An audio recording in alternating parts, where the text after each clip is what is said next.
Olá, comunidade selvagem. Esse é mais um vídeo do canal Livros e Bichos e hoje vamos trazer um vídeo sobre reflexão e o tema vai ser museus. Para que servem os museus? Bem, antes de avançar um pouquinho sobre essa questão toda dos museus, né? Muito provavelmente você já ouviu falar alguém falando que museu é o lugar onde se guarda coisas antigas, coisas velhas, coisas ultrapassadas, mas na verdade isso é uma ideia um pouquinho errônea. Os museus realmente servem como um depósito, né, de objetos antigos, etc. Mas o museu também hoje é um grande fomentador de conhecimento, é onde são gerados diversas pesquisas, onde são escritos vários artigos científicos para a geração de tecnologias futuras. Os museus são divididos em várias temáticas. Existem aqueles museus cuja pegada é mais histórica, mas também existem museus científicos, abarcando várias áreas do conhecimento, tais como mineralogia, biologia, zoologia, física, etc. Bem, antes de avançar um pouquinho no nosso vídeo, seria interessante traçar um comentário, mesmo que seja muito superficial, sobre a origem dos museus. Na verdade, as sociedades antigas já tinham um hábito, né, principalmente relacionado à nobreza, de fazer coleções de objetos inusitados, né, ou objetos encontrados ao redor do mundo. Isso foi muito comum na realeza, por exemplo, na realeza romana e na egípcia.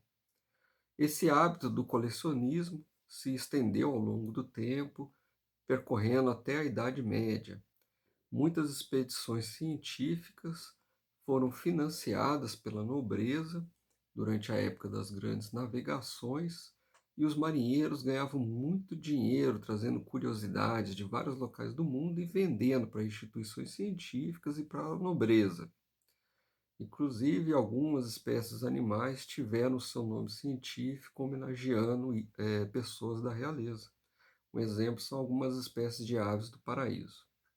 Bem, nas minhas pesquisas eu encontrei uma informação também muito interessante. Na Idade Média, os museus, as coleções, né, porque ainda não se tinha museu, as coleções eram uma forma de uma poupança pessoal das famílias ricas.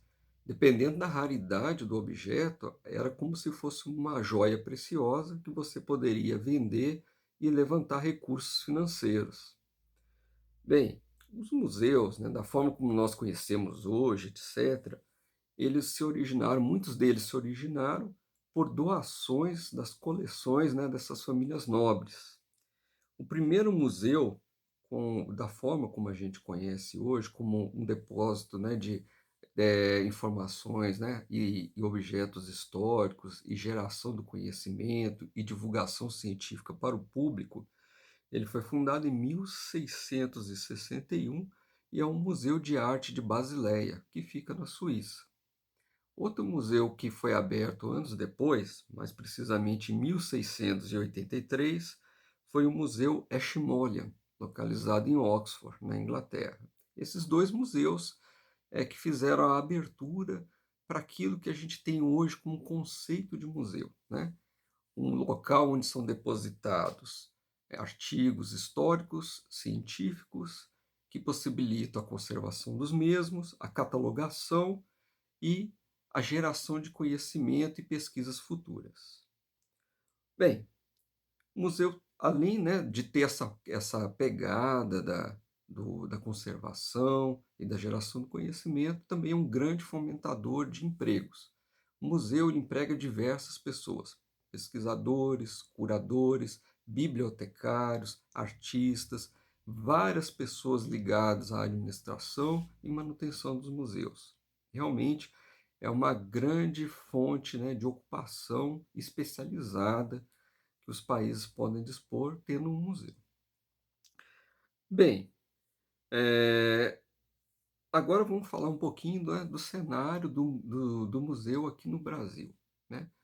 Pelo que eu pude pesquisar, a quantidade de museus existentes no Brasil hoje fica em torno de 3.800 museus, sendo que desse total, 72% deles são públicos, os demais são privados, coleções privadas. A região no Brasil que mais concentra museus é a região Sudeste, ficando com 39% dos 3.800 museus. E a região que concentra o menor número é a região Centro-Oeste, com apenas 7%. Bem, falando um pouquinho, né, da importância e comparando, né, como que se compara o Brasil em termos, né, da importância, da movimentação do museu brasileiro em relação ao que a gente tem em outros países.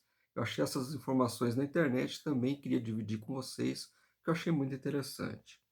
Bem, eu vou focar aqui em 2 museus, né, que é mais relacionado à área do meu hobby, que é a área de zoologia. O Museu de História Natural de Londres, ele recebeu, né, ele recebe em média 5 milhões de visitantes por ano. É um museu muito grande, ele tem cerca de 80 milhões de espécimes dentro do seu acervo. Lógico, nem tudo está, né, disponível para visitação pública, aquilo que a gente fala, é uma pequena fração, né, de todo o acervo que o museu tem, uma pequena fração é dedicada à exposição pública. Nem todos os espécimes são originais, são colocados, né, à exposição pública. E aí que entra o trabalho, né, daqueles que fazem as réplicas, que tem que ser uma base científica muito grande para representar realmente o original. Geralmente o que você observa no museu, o que está à exposição, são as réplicas, até mesmo para você não correr o risco de deteriorar o material original. Bem, o Museu de História Natural de Londres ele tem 80 milhões de espécimes originais no seu acervo e recebe em torno de 5 milhões de visitantes por ano. Esse número de 5 milhões é o mesmo que recebe o Museu de História Natural de Nova York. Esse museu tem um acervo maior, ele tem 125 milhões de espécimes.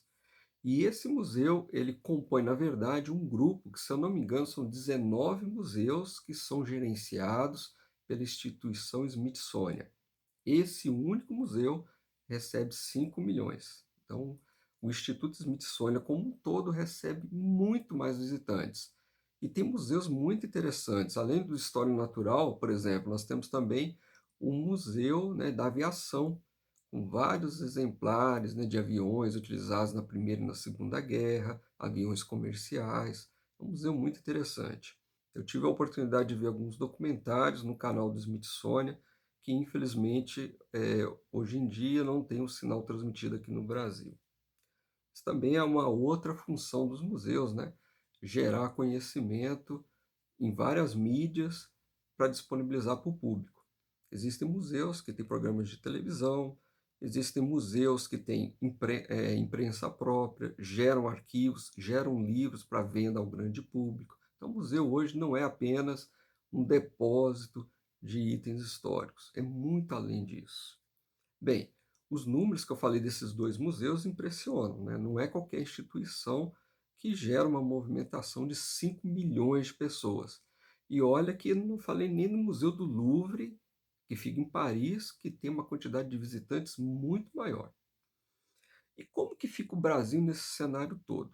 Para vocês terem ideia, o Brasil inteiro teve como turistas visitantes aqui em 2023, segundo dados que eu pude apurar no site da Embratur, de 4,78 milhões de turistas. Ou seja, um único museu na Inglaterra ou nos Estados Unidos teve mais visitantes do que o Brasil inteiro.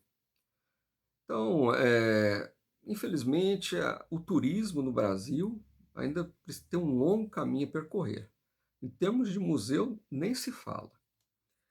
Infelizmente, em 2017, a gente teve uma grande perda aqui no Brasil, né? Devido ao incêndio do Museu Nacional do Rio de Janeiro, localizado na Quinta da Boa Vista. Ele era um museu com acervo muito bom, tanto em itens históricos, como coleções na área de biologia. O acervo de lepidópteros e de artrópodes era imenso. Também tinha uma coleção muito importante em termos de fósseis. Ele ficava localizado num prédio histórico que pertenceu à família imperial do Brasil. Dom Pedro II foi um dos grandes incentivadores para trazer a cultura aqui para o Brasil, um fomentador, né, de trazer para o país itens históricos, itens científicos. Para vocês terem ideia, a coleção de artefatos egípcios que se encontrava no Museu Nacional era uma das mais importantes do mundo e foi trazida para cá com a influência do Dom Pedro II.